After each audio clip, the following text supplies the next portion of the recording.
കർത്താവിൻ്റെ പരിശുദ്ധ നാമം വാഴ്ത്തപ്പെടുമാറാകട്ടെ. അനുഗ്രഹിക്കപ്പെട്ട ഒരു നല്ല ദിവസം കൂടെ കർത്താവ് നമുക്ക് തന്നതിനായി നമുക്ക് ദൈവത്തെ സ്തുതിക്കാം. ഇന്നത്തെ നമ്മുടെ പ്രോഗ്രാം സ്പോൺസർ ചെയ്തിരിക്കുന്നത് മുണ്ടക്കയത്ത് നിന്ന് സോണയാണ്.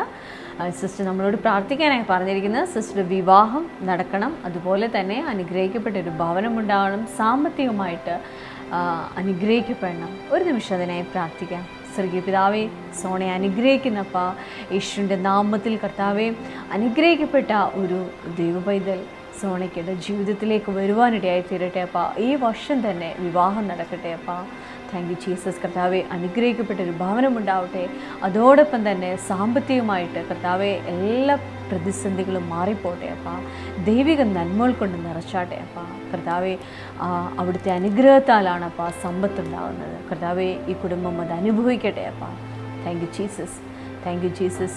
സ്വർഗീയ പിതാവേ, അവിടെ ഞങ്ങളുടെ പ്രാർത്ഥന കേട്ടേനായി സ്തോത്രം. യേശുവിൻ്റെ നാമത്തിൽ തന്നെ ആമേൻ. ഇന്നത്തെ ഈ പ്രോഗ്രാം സ്പോൺസർ ചെയ്ത ഈ കുടുംബത്തോട് നന്ദി അറിയിക്കുന്നു. കർത്താവ് നിങ്ങളെ ധാരാളം അനുഗ്രഹിക്കട്ടെ. God bless U.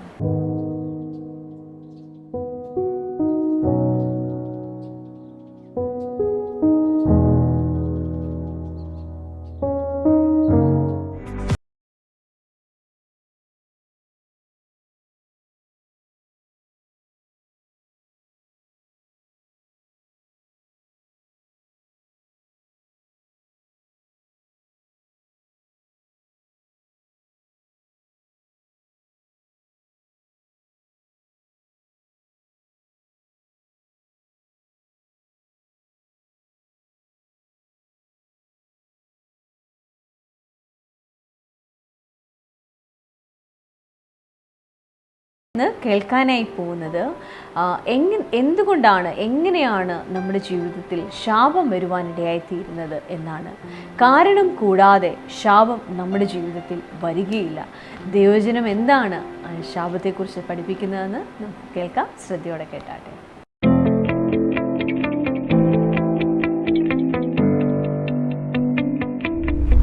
ഞാൻ പലപ്പോഴും വിചാരിക്കാറുള്ളത്, മനസ്സിലായിട്ടുള്ളത്, നമ്മളുടെ ലൈഫിനെ നിയന്ത്രിക്കുന്ന വ്യക്തികൾ ആരൊക്കെയാണ്? നിന്റെ അമ്മ നിന്നോട് പറഞ്ഞിട്ടുള്ള വാക്കുകൾ എന്തൊക്കെയാ? നീ മുടിഞ്ഞു പോകത്തില്ലടാ, നീ രക്ഷപ്പെടത്തില്ലടാ, നീ എന്ത് ചെയ്താലും രക്ഷപ്പെടത്തില്ലടാ. ഒരു ഹാലോലിയ പറഞ്ഞാട്ടെ. ഞാൻ പലപ്പോഴും യാക്കോബ് എന്ന് പറയുന്ന പഴയ നിയമത്തിലെ ഒരു ഭക്തനെ വായിക്കാറുണ്ട്. യാക്കോബ് എന്ന വാക്കിൻ്റെ അർത്ഥം ഉപായി എന്നാണ്.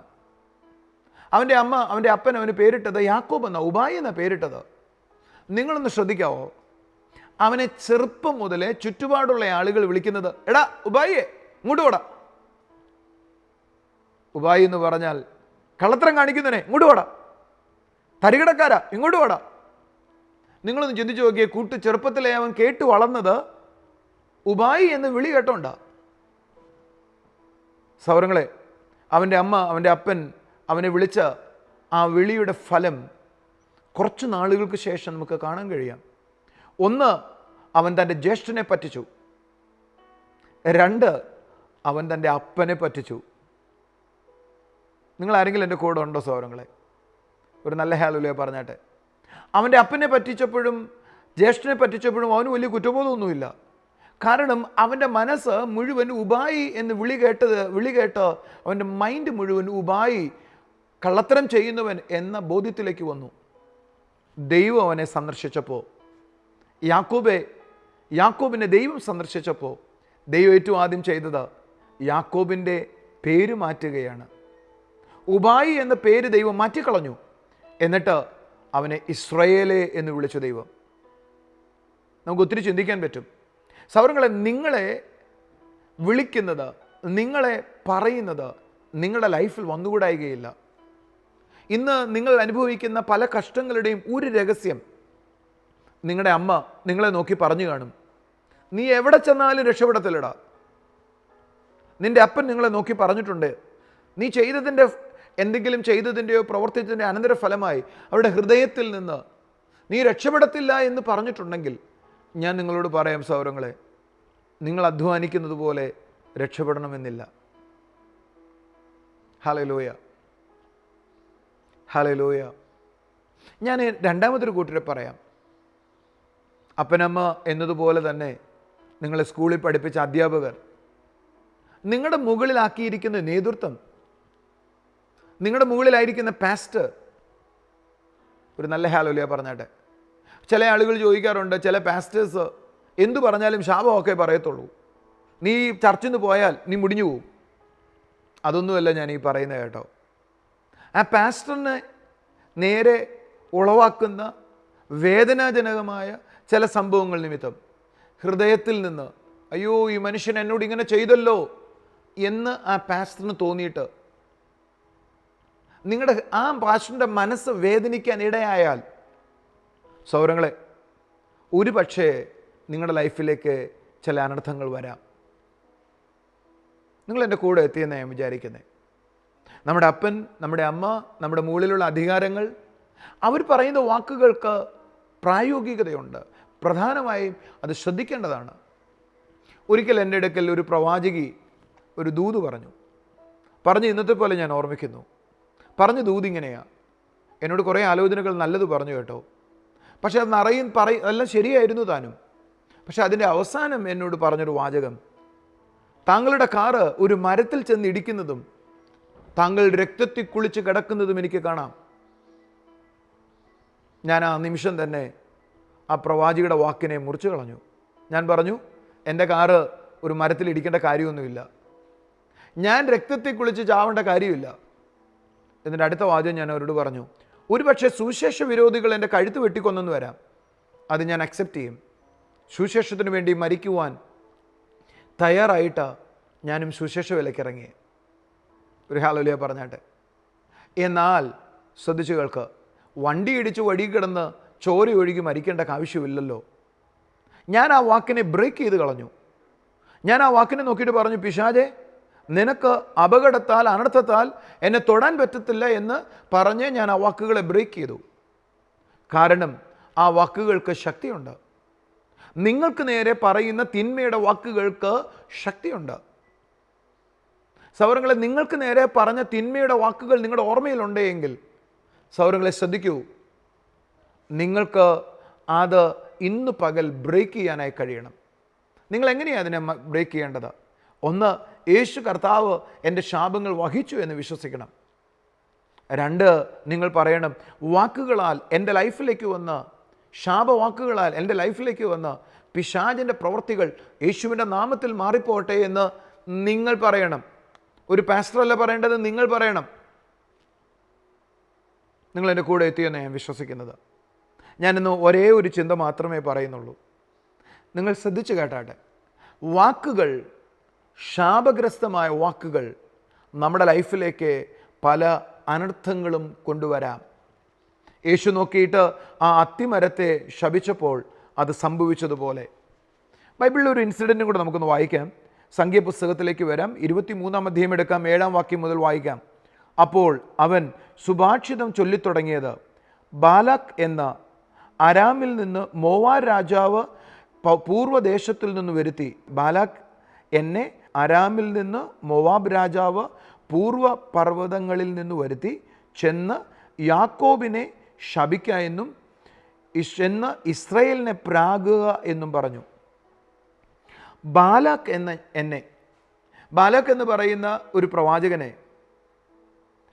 വേദപുസ്തകം പറയുക, മോവാബ് രാജാവ് വിളിച്ചിട്ട് ഇസ്രായേൽ ജനത്തെ ശപിക്കാൻ പറയുകയാണ്.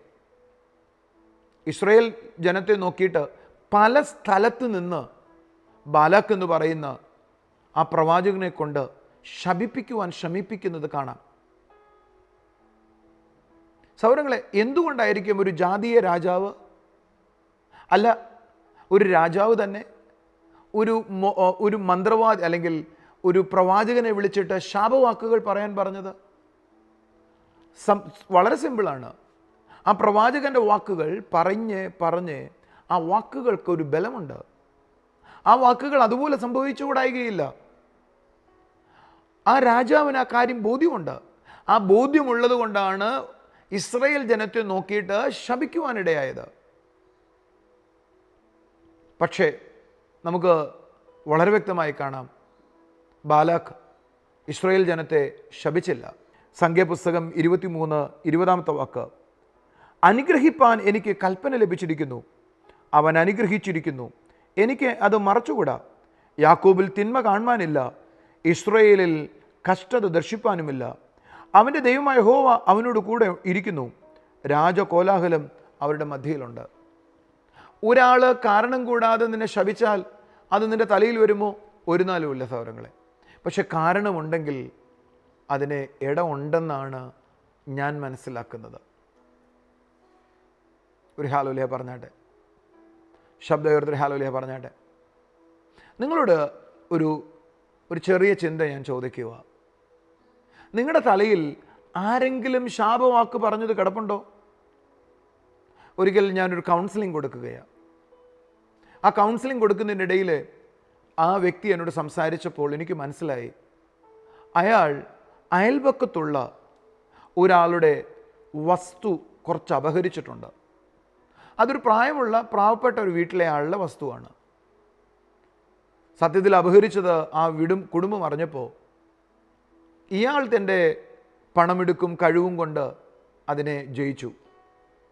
പക്ഷേ ആ പാവപ്പെട്ട ആ വ്യക്തി ഇയാളെ നോക്കിയിട്ടൊരു വാചകം പറഞ്ഞു, എടാ, ഈ മണ്ണ് കൊണ്ട് നീ രക്ഷപ്പെടത്തില്ലടാ, ഈ മണ്ണ് കൊണ്ട് നീ രക്ഷപ്പെടത്തില്ലടാ, നീ ഇവിടെ തന്നെ മുടിഞ്ഞു പോകത്തുള്ളടാ. പ്രാകുവാൻ, ശപിക്കുവാനിടയായി. വർഷങ്ങൾക്ക് ശേഷമാണ് ഞാൻ അദ്ദേഹത്തെ കൗൺസിലിംഗ് കൊടുക്കുന്നത്. കൗൺസിലിംഗ് കൊടുക്കുന്നതിനിടയിൽ ഈ കാര്യം ദൈവാത്മാവ് നമ്മളോട് ഇടപെട്ടു. ആ മനുഷ്യൻ പറഞ്ഞു, ശരിയാണ്. ഞാൻ ചോദിച്ചു, ആ വസ്തു നിങ്ങൾക്കൊരു പ്രാക്കാണ് എങ്കിൽ, ശാപമാണ് എങ്കിൽ എന്തുകൊണ്ട് വിട്ടുകൊടുത്തൂടാ? അത് എന്നോട് പറഞ്ഞു, ബ്രദറെ, അത് അഭിമാന പ്രശ്നമാണ് ബ്രദറെ. ഞാൻ എടുത്തു എന്ന് ശരിയാ, പക്ഷെ കൊടുത്താൽ ആളുകളുടെ മുമ്പിൽ ഞാൻ തല താഴ്ത്തേണ്ടി വരും. അഭിമാന പ്രശ്നമാണ്. സൗരങ്ങൾ എൻ്റെ കൂടെ ഉണ്ടെന്ന് ഞാൻ വിചാരിക്കുന്നത്. അഭിമാന പ്രശ്നം നമുക്ക് നോക്കണ്ട, ചിലതിനെ വിട്ടുകളയാം. ഒരു ഹാലോലിയ പറഞ്ഞാട്ടെ. ഞാൻ ഒരിക്കലെ കുഞ്ഞുങ്ങളുണ്ടാകാത്തൊരു ദമ്പതിമാർക്ക് വേണ്ടി പ്രാർത്ഥിക്കുകയാണ്. ഞാൻ പ്രാർത്ഥിക്കുമ്പോൾ ഒരു ദർശനം കണ്ടു. നരഗർഭിണിയായ ഒരു പശുവിനെ ഒരു വാഴ കടിക്കുന്നതും അതിനെ ആരൊരാൾ അടിച്ചു കൊല്ലുന്നതും ഞാൻ കണ്ടു. ഞാൻ സംസാരിച്ചുകൊണ്ടിരിക്കുമ്പോൾ അവരോട് ചോദിച്ചു, ഇങ്ങനൊരു സംഭവം നിങ്ങളുടെ വീട്ടിൽ നടന്നിട്ടുണ്ടോ? ആ ബ്രദർ എന്നോട് പറഞ്ഞു, ഉണ്ട് ബ്രദറെ. ഞാൻ ചോദിച്ചു, എപ്പോഴാണ്? എൻ്റെ അപ്പൻ ഒരു നിഷ്ഠൂരനായ ആളായിരുന്നു, കൃഷിക്കാരനായിരുന്നു എൻ്റെ അപ്പൻ. ഞങ്ങളെയും അപ്പൻ ഉപദ്രവിക്കുമായിരുന്നു. ഒരു ദിവസം അയൽവക്കത്തെ ഒരു വീട്ടിലെ പശു വീട്ടിലെ വാഴ പലതും നശിപ്പിച്ചു. അതിനപ്പൻ ചെയ്തത് അവരുടെ ഏക ആശ്രയമായിരുന്ന ആ പശുവിനെ തല്ലിക്കൊന്നു.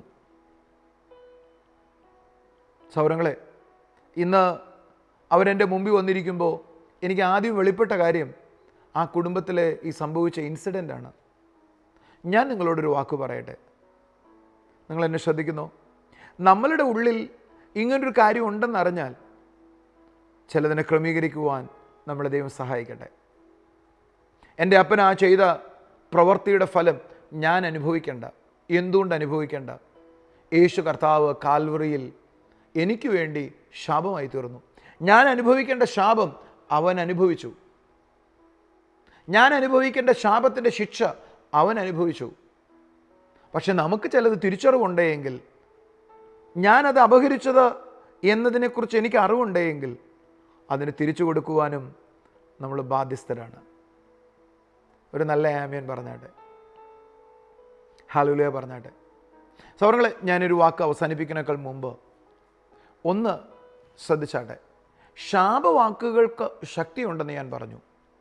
എന്നാൽ അതേപോലെ ശക്തിയുള്ള വാക്കുകളാണ് അനുഗ്രഹം. പലപ്പോഴും ഞാൻ ചർച്ചിൽ ശ്രദ്ധിച്ചിട്ടുണ്ട്, ചർച്ച് തീർന്ന് ബെനഡിക്ഷൻ പറയണേക്കാൾ മുമ്പ് ആളുകൾ ഓടിപ്പോവും. ഒരു കാരണം താമസിച്ച് കാണാം, ഒരു കാരണം 2 or 4 കതവേ കാണത്തുള്ളൂ.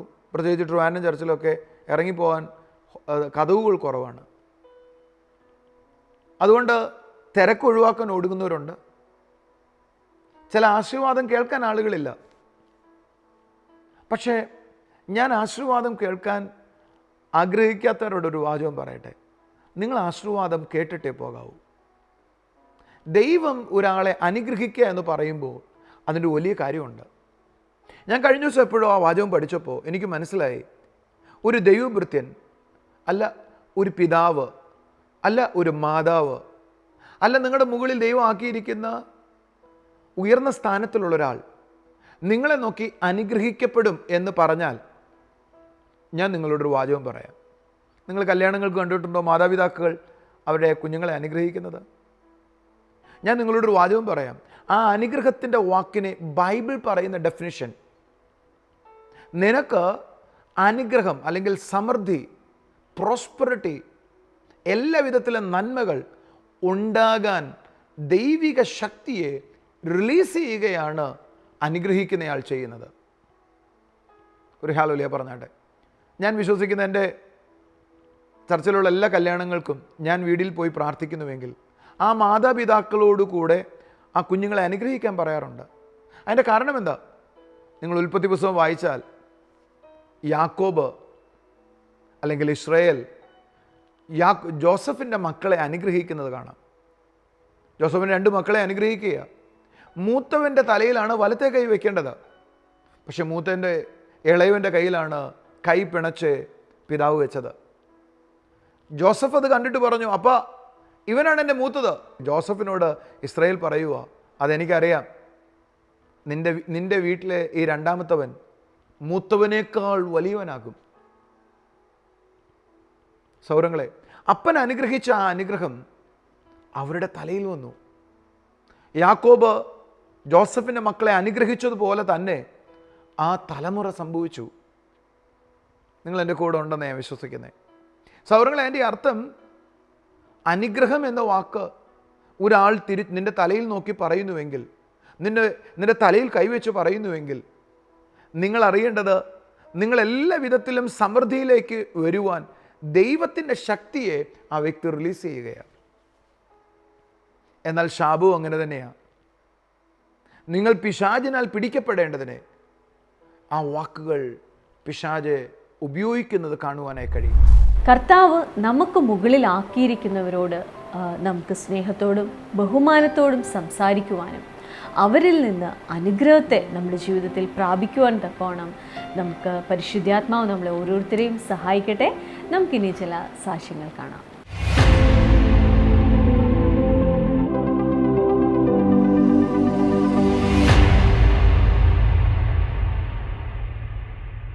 Neyyattinkara public meeting serial number 4. Brother, ഈ സിസ്റ്ററിന്റെ പേര് സുധ, കാരക്കോണം എന്ന സ്ഥലത്തു നിന്നാണ് വരുന്നത്. ഈ സിസ്റ്ററിന്റെ 25 വർഷത്തിന് മുന്നേ സിസ്റ്ററിന് ഒരു ഓപ്പറേഷൻ കഴിഞ്ഞിട്ടുണ്ടായിരുന്നു. അതിനുശേഷം 8 മാസം ഒരു തൊണ്ടയിൽ ഒരു ഓപ്പറേഷൻ ഉണ്ടായിരുന്നു, അത് കഴിഞ്ഞിരുന്നു. 8 മാസത്തിന് മുന്നേ വീണ്ടും ഒരു മുഴ വന്നു. അതിനെ തുടർന്ന് ഈ സിസ്റ്ററിന്റെ തൊണ്ടയിൽ ഭയങ്കര അസ്വസ്ഥതയായിരുന്നു. അത് കാരണം സിസ്റ്റർ ഡോക്ടറിനെ സമീപിച്ചു. അപ്പൊ ഡോക്ടർ പറഞ്ഞത് ഓപ്പറേഷൻ കൂടാതെ ഇത് മാറത്തില്ല എന്നാണ് പറഞ്ഞിരുന്നത്. കാരണം പിന്നെ സിസ്റ്ററിന് സാമ്പത്തിക ബുദ്ധിമുട്ടുള്ളത് കാരണം അത് ചെയ്തില്ലായിരുന്നു. എന്നാൽ സിസ്റ്റർ ചാനലിൽ TV പ്രോഗ്രാം കണ്ടുകൊണ്ടിരിക്കുമായിരുന്നു. രാവിലത്തെ മീറ്റിങ്ങിൽ കണ്ടുകൊണ്ടിരുന്നപ്പോൾ സിസ്റ്റർ പ്രാർത്ഥിക്കുന്നുണ്ടായിരുന്നു. തൊണ്ടയിൽ മുഴ കാരണം ഭാരപ്പെട്ട് ഒരു ആൻറ്റി ബുദ്ധിമുട്ടുന്നുണ്ട്, എന്നാൽ കർത്താവ് ഇപ്പോൾ തന്നെ സൗഖ്യമാക്കുന്നു എന്ന് പറഞ്ഞു. അപ്പോൾ തന്നെ ആൻറ്റിക്ക് സൗഖ്യമായെന്നാണ് സാക്ഷ്യം പറയുന്നത്. കർത്താവിനെ സ്തുതിക്കാം. എവിടെ നിന്ന് ആൻറ്റി വരുന്നത്? കാരക്കോണം. എന്താ അമ്മച്ചിയുടെ പേര്? സുധ. അമ്മച്ചി, ഈ അമ്മച്ചിക്ക് ഒരു ഓപ്പറേഷൻ ചെയ്തു എന്ന് പറഞ്ഞല്ലോ, എവിടെയായിരുന്നു? തൊണ്ടയിലായിരുന്നു. എത്ര വർഷത്തിന് മുമ്പാണ് ചെയ്തത്? തൈറോയിഡിന്റെ ഓപ്പറേഷൻ കഴിഞ്ഞത് 5 വർഷത്തിന് മുമ്പ്. 25 വർഷത്തിന് മുമ്പ് തൈറോയിഡിന്റെ ഓപ്പറേഷൻ കഴിഞ്ഞതാണ്. എന്നാൽ അമ്മച്ചിക്ക് ഇപ്പോഴും ഒരു മുഴ ഉണ്ടായി എന്ന് പറഞ്ഞു, അത് എവിടെയാ? ഇവിടെയായിരുന്നു. അത് നല്ല വൃത്തിയായിട്ട് ഇങ്ങനെ തള്ളി ഇങ്ങനെ നിൽക്കുകയായിരുന്നു. എത്രത്തോളം വലിപ്പം ഉണ്ടായിരുന്നു അത്? ഒരു നാരങ്ങടത്തിന് വലിപ്പം ഉണ്ടായിരുന്നു. അത് കാണുമ്പോൾ തന്നെ അത് വൃത്തിയായിട്ട് തന്നെ തോന്നും. കാണുമ്പോൾ തന്നെ വൃത്തിയുടെ. അമ്മച്ചിയുടെ കൂടെ ആരെങ്കിലും വന്നിട്ടുണ്ടോ? ഈ അമ്മച്ചിയുടെ മോളൊന്ന് എഴുന്നേറ്റ് നിൽക്കാമോ? മോളെ, ശരി തന്നെയാണോ ഈ അമ്മച്ചി പറയുന്നത്? കറക്റ്റ് ആണോ? അമ്മച്ചി പറയുന്നത് അമ്മച്ചിയുടെ തൊണ്ടയിൽ ഒരു നാരങ്ങയുടെ വലിപ്പത്തിനൊരു മുഴയുണ്ടായിരുന്നു, അത് കാണത്തക്കവണ്ണം ഉള്ളതായിരുന്നു. ശരിയാണേ? ഓക്കെ. ഞാൻ രാവിലെ എനിക്ക് ഡോക്ടറെ സമീപിച്ചു. ഏത് ഹോസ്പിറ്റലാണ് ആൻറ്റി പോയത്? നെയ്യാറ്റിങ്കര തന്നെ ഹോസ്പിറ്റലിലാണ് പോയത്. ഡോക്ടർ എന്താ പറഞ്ഞത്? പറഞ്ഞു, ഞാൻ ചോദിച്ചു ഗുളികയിൽ വരൂലയോ എന്ന് ചോദിച്ചു. അപ്പോൾ ഡോക്ടർ പറഞ്ഞു ഇല്ല, ഓപ്പറേഷൻ കൂടാതെ അത് കുറയൂല. ഗുളിക കഴിച്ചുകൊണ്ട് കാര്യമില്ല, ഓപ്പറേഷൻ ചെയ്താലേ പറ്റത്തുള്ളൂ. ഞാൻ ഡോക്ടറെ അടുത്ത് ഒരു സാവകാശം ചോദിച്ചു. എനിക്ക് ഒത്തിരി കടഭാരങ്ങളുണ്ട്, അതുകൊണ്ട് എനിക്കൊരു 3-4 മാസത്തെ സാവകാശം തരണം, എന്നിട്ട് ഞാനത് വരാമെന്ന് പറഞ്ഞു. ആ സമയത്താണ് നമ്മുടെ TV പ്രോഗ്രാം കാണുന്നത്? ഞാൻ സ്ഥിരം കാണാറുള്ള പ്രോഗ്രാമാണ്. TV പ്രോഗ്രാം കണ്ട സമയത്ത് എന്താ അമ്മച്ചിക്ക് എന്തെങ്കിലും അനുഭവപ്പെട്ടോ? എനിക്ക് അങ്ങനെ ഞാൻ പ്രാർത്ഥന സമയത്ത് രോഗമുള്ള ഭാഗത്ത് കൈവയ്ക്കാൻ പറഞ്ഞു. കൈവച്ച് പ്രാർത്ഥിച്ച സമയത്ത് ഞാൻ ആ സിസ്റ്റർ അപ്പോഴത്തേക്ക് എന്നോട് പറഞ്ഞു, സോളി സിസ്റ്റർ ദൂത് പറഞ്ഞല്ലേ, പറഞ്ഞു തൊണ്ടയിൽ ഓപ്പറേഷനായി, തൈറോയിഡിൻ്റെ ഓപ്പറേഷനായി ഡയറ്റ് ഫിക്സ് ആക്കിയ ഒരു ആൻറ്റിയെ കാണുന്നുണ്ട്, അവരുടെ മുഴ യേശുവിൻ്റെ നാമത്തിൽ മാറിപ്പോട്ടെ. ആ സമയത്ത് എന്താ അമ്മച്ചിക്ക് സംഭവിച്ചത്? ഞാനത് വിവരമായി ശ്രദ്ധിച്ചില്ല. ഞാൻ ജോലിക്ക് പോകുന്നത് കൊണ്ട് അത് ഞാൻ ധൃതിയിൽ ഞാനത് ശ്രദ്ധിച്ചില്ല. പെട്ടെന്ന് ഞാൻ നോക്കിയപ്പോൾ ആ സമയത്ത് ആ മുഴ മാറിപ്പോയി, പിന്നില്ല. ഒന്ന് കരങ്ങളെ അടിച്ചെന്റെ കർത്താവിനെ സ്തുതിച്ചേ.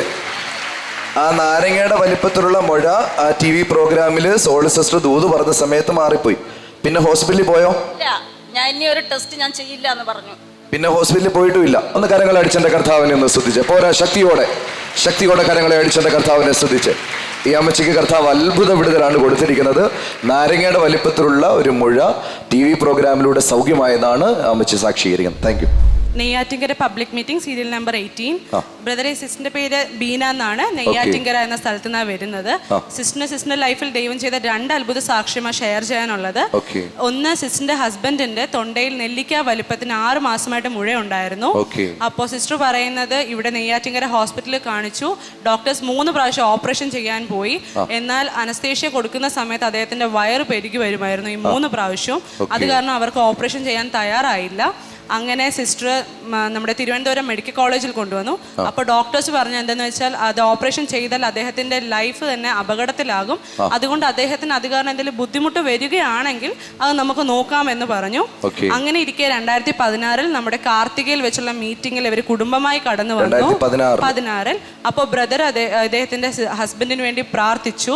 എന്നാൽ സിസ്റ്റർ പറയുന്നത് അത് കഴിഞ്ഞ് 2 മാസം കഴിഞ്ഞ് നെയ്യാറ്റിങ്കരയിൽ വന്നപ്പോൾ ഇവർ ഡോക്ടറിനെ കണ്ടു. അപ്പോൾ ഡോക്ടർ ചോദിച്ചു ഹസ്ബൻഡിന്റെ തൊണ്ടയിലെ മുഴ എങ്ങനെ ഉണ്ടെന്ന് ചോദിച്ചപ്പോഴാണ് ഇവർക്ക് ഓർമ്മ വരുന്നത് അങ്ങനെ ഒരു സംഭവം ഉണ്ടായിരുന്നുവെന്ന്. സിസ്റ്റർ സാക്ഷ്യപ്പെടുത്തുന്നത് ആ സമയം തൊണ്ടയിൽ നോക്കിയപ്പോൾ അവിടെ ആ മുഴ കാണാനില്ലായിരുന്നു എന്നാണ് സാക്ഷ്യപ്പെടുത്തുന്നത്. രണ്ടാമത്തെ സാക്ഷ്യം എന്ന് പറഞ്ഞാൽ സിസ്റ്റർ പറയുന്ന സിസ്റ്ററിന് ഓർമ്മ വെച്ച അന്ന് മുതൽ സിസ്റ്റർ പാമ്പിനെ സ്വപ്നം കാണുമായിരുന്നു. എന്നാൽ ഈ 2016 കാർത്തികയിൽ കടന്നു വന്നപ്പോൾ ബ്രദർ ദൈവാലോചന പറഞ്ഞു ഇങ്ങനെ ഒരു ഉപദ്രവം ഉണ്ടോ എന്ന് പറഞ്ഞു. സിസ്റ്റർ സാക്ഷ്യപ്പെടുത്തുന്ന അതിനുശേഷം അങ്ങനെ ഒരു ഉപദ്രവമേ ഇല്ല, സുഖമായി ഉറങ്ങാൻ കഴിയുന്നതാണ് സാക്ഷ്യപ്പെടുത്തുന്നത്. വരുന്നത് എന്താ പേര്? ഹസ്ബൻഡിന്റെ പേരോ? ലാലു. ഹസ്ബൻഡിന് എത്ര നാളായിട്ട് ആ മഴ ഉണ്ടായിരുന്നു? 6 മാസത്തോളം ഉണ്ടായിരുന്നു. ഡോക്ടർമാരുടെ ഒക്കെ പോയായിരുന്നോ? ഇവിടെ നെയ്യാറ്റിങ്കര ഹോസ്പിറ്റലിൽ ഞങ്ങൾ ആദ്യം കാണിച്ചപ്പോൾ അവർ സ്കാനിങ്ങിന് എഴുതി തൈറോയിഡിന്റെ മുഴയാണെന്ന് പറഞ്ഞു. എന്നിട്ട് ട്രീറ്റ്മെന്റ് വല്ലതും ചെയ്തായിരുന്നോ? ട്രീറ്റ്മെന്റ് അവർ ഗുളിക കൊണ്ട് ഒന്നും ചെയ്യാൻ പറ്റില്ല, ഓപ്പറേഷൻ ചെയ്യണമെന്ന് ഡോക്ടർമാർ പറഞ്ഞു. അങ്ങനെയാണോ നമ്മുടെ കാർത്തികയിലെ മീറ്റിംഗിൽ വരുന്നത്? കാർത്തികയിലെ പ്രാർത്ഥനയ്ക്ക് വന്നുകൊണ്ടിരുന്നു. പിന്നെ ആ മഴയില്ല. ഒന്ന് കരങ്ങൾ അഴിച്ചെന്റെ കർത്താവിനെ സ്തുതിച്ച്. അതുപോലെ തന്നെ സിസ്റ്ററിന് ഭയമുണ്ടായിരുന്നു എന്ന് പറഞ്ഞു. ഇപ്പോൾ ആ ഭയത്തിൽ നിന്ന് പൂർണ്ണ വിടുതൽ കിട്ടിയോ? സ്വപ്നം കാണും. എന്ന് എന്റെ ഓർമ്മ വെച്ച നാൾ മുതൽ ഞാൻ 34 വയസ്സ് വരെ. സിസ്റ്ററിന് ഇപ്പം 34 വയസ്സുണ്ട്, ഇപ്പം 37 വയസ്സുണ്ട്. അപ്പൊ ഓർമ്മ വെച്ച കാലം തൊട്ടേ പേടിയുണ്ടായി. എന്നും ഉറക്കത്തിൽ പാമ്പിന്റെ സ്വപ്നം കാണും. അത് ഒരു ദിവസം ഞങ്ങൾ പ്രാർത്ഥനയ്ക്ക് വരുമ്പോൾ ബ്രദർ ഇങ്ങോട്ട് ദൂത് പറഞ്ഞു ഇങ്ങനെ കാണുമല്ലോ, അത് ഇന്നത്തോടെ മാറിപ്പോവാണെന്ന് പറഞ്ഞു. പിന്നെ ഇതുവരെ ഒരു ഭയമില്ല. ഇപ്പൊ സുഖകരമായിട്ട് ഉറങ്ങാൻ പറ്റുന്നുണ്ടോ? കരങ്ങളടിച്ചെന്റെ കർത്താവിനെ സ്തുതിച്ച്. അമ്മ 2 അത്ഭുത വിടുതലാണ് ഈ കുടുംബത്തിന് വേണ്ടി കർത്താവ് ചെയ്തിരിക്കുന്നത്. അതോർത്ത് കരങ്ങൾ വീശി കർത്താവിനെ സ്തുതിക്കാം. ഒരു നിമിഷം പ്രാർത്ഥിക്കാം. സ്വർഗീയ പിതാവേ, ഈ പ്രോഗ്രാം കണ്ടുകൊണ്ടിരിക്കുന്ന ഓരോ കുടുംബങ്ങളെയും അവിടുത്തെ കരങ്ങളിൽ ഏൽപ്പിക്കുന്നപ്പാ, പ്രത്യേകിച്ച് രോഗികളായിരിക്കുന്നവരെ, സാമ്പത്തിക പ്രയാസത്തിലായിരിക്കുന്നവരെ ഒക്കെ അവിടുത്തെ കരങ്ങളിൽ ഏൽപ്പിക്കുന്നപ്പാ. യേശുവിൻ്റെ നാമത്തിൽ കർത്താവെ അവരുടെ ജീവിതത്തിൽ അവിടുത്തെ പ്രവൃത്തി ഉണ്ടാവട്ടെ അപ്പാ. കർത്താവെ, ചെയ്യുന്നതിലൊന്നും മുന്നേറ്റമില്ല, സാമ്പത്തികമായിട്ട് തകർന്നാണ് ആയിരിക്കുന്നത് എന്ന പ്രയാസത്തോടായിരിക്കുന്ന ഓരോ കുടുംബങ്ങളെയും അവിടുത്തെ കരങ്ങളിൽ ഏൽപ്പിക്കുന്നപ്പാ. യേശുവിൻ്റെ നാമത്തിൽ അവിടുത്തെ പ്രവൃത്തി കൊണ്ട് കുടുംബത്തെ നിറച്ചാട്ടെ, അവിടുത്തെ കൃപയിൽ അവിടുന്ന് സൂക്ഷിച്ചാട്ടെ അപ്പാ. രോഗികളായിരിക്കുന്നവരെ അവിടുത്തെ കരങ്ങളിൽ ഏൽപ്പിക്കുന്നപ്പാ. യേശുവിൻ്റെ നാമത്തിൽ സൗഖ്യമാവട്ടെ. 5 വർഷത്തിന് മുകളിലായിട്ട് ഉണങ്ങാത്ത ഒരു മുറിവുമായിരിക്കുന്ന ആ വ്യക്തി അവിടുത്തെ കരങ്ങളിൽ ഏൽപ്പിക്കുന്നു. യേശുവിൻ്റെ നാമത്തിൽ ആ വ്യക്തി പൂർണ്ണ സൗഖ്യത്തിലേക്ക് വരട്ടെ അപ്പാ, പൂർണ്ണ സൗഖ്യത്തിലേക്ക് വരട്ടെ അപ്പാ. Thank you Jesus, thank you Jesus. Stroke വന്നതിനെ തുടർന്ന് ഇപ്പോഴും ശരീരത്തിൽ പ്രയാസമുണ്ട്, ശരീരം അനായാസം ചലിപ്പിക്കാൻ കഴിയുന്നില്ല എന്ന പ്രയാസത്തോടായിരിക്കുന്ന ആ വ്യക്തി അവിടുത്തെ കരങ്ങളിൽ ഏൽപ്പിക്കുന്നു. യേശുവിൻ്റെ നാമത്തിൽ സൗഖ്യമാവട്ടെ അപ്പാ, യേശുവിൻ്റെ നാമത്തിൽ സൗഖ്യമാവട്ടെ. Thank you Jesus, thank you Jesus. കർത്താവെ, കാലിൽ മുടന്തുണ്ട്, കാലിൽ പോളിയോ വന്നതിന് ശേഷം പോളിയോ വന്നിട്ട് ഒരു കാലിന് പ്രയാസമുണ്ട്. എന്നാൽ ആ കാലിന് ഇപ്പോൾ വേദനയോടെയാണ് ആയിരിക്കുന്നത്. കർത്താവെ, ആ വ്യക്തി അവിടുത്തെ കരങ്ങളിൽ ഏൽപ്പിക്കുന്നു. യേശുവിൻ്റെ നാമത്തിൽ ആ വ്യക്തി സൗഖ്യമാവട്ടെ. അപ്പോൾ എൻ്റെ ദൈവത്തിൻ്റെ പ്രവൃത്തി ആ വ്യക്തിയുടെ ജീവിതത്തിൽ ഉണ്ടാവട്ടെ. Thank you Jesus. എന്നോടൊപ്പം പ്രാർത്ഥിക്കുന്ന ഓരോ കുടുംബങ്ങളെയും അവിടുത്തെ കരങ്ങളിൽ ഏൽപ്പിക്കുന്നു. അവിടുത്തെ കൃപയിൽ അവിടുന്ന് സൂക്ഷിച്ചാട്ടെ അപ്പാ, അവിടുത്തെ സ്നേഹം കൊണ്ട് നിറച്ചാട്ടെ അപ്പാ. Thank you Jesus. സ്വർഗീയ പിതാവേ, അവിടെ ഞങ്ങളുടെ പ്രാർത്ഥന കേട്ടേനായി സ്തോത്രം. യേശുവിൻ്റെ നാമത്തിൽ തന്നെ ആമേൻ. നാളെ ഇനി കാണും വരെയും കർത്താവ് നമ്മൾ ഓരോരുത്തരെയും അവൻ്റെ കൃപയിൽ സൂക്ഷിക്കുമാറാകട്ടെ. God bless you. ആമേൻ.